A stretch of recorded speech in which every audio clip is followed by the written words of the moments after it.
Yeah, yeah, yeah, yeah.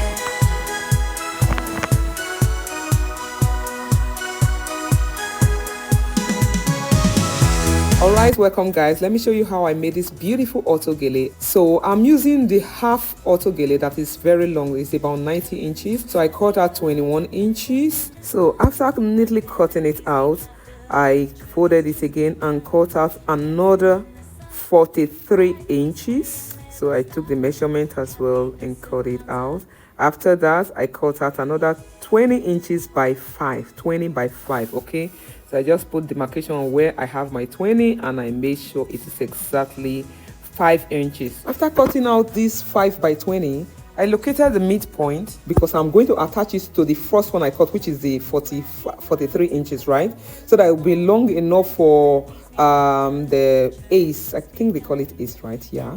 So not the first one that I have the pleats that will be on the head, okay? It's on the other one that after the pleats that will be on top. So just locate the midpoint, though it's not going to be as long as the 40 inches, but never mind, it's still going to work. I took it to the machine and run a stitch across like what you see me doing right now.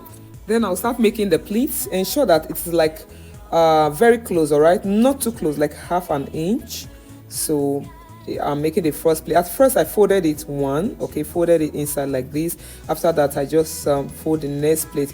Make sure that the pleat is covering the stitch, all right? Don't allow the threads to be showing, okay? Make your work very neat. I'm sorry at this point in time my hand was off the camera, so that's why you're not seeing it.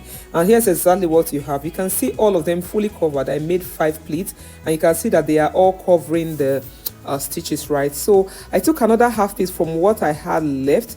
This is about 8 inches long by 3, 8 by 3. Then just attach it to the end. That will serve as a handle that we use to tie it. Then I took it and put it on the mannequin and start attaching the upper part, which is that 43 inches long, right? Starting from the short part, which is the 20 inches that I attached.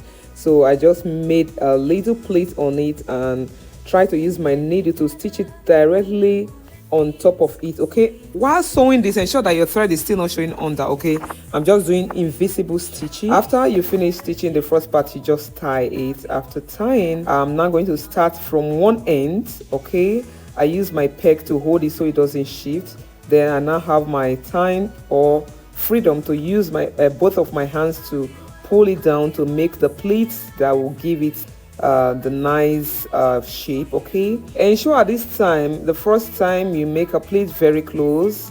After 2 or 3, you make sure that the pleats are no more too close and no more too tight, so that I can give themselves space. I'm so sorry that it's not really showing, but here I'm already done or almost done. So I'm just trying to put a fan at the one side of it. So as you can see, it's looking so beautiful.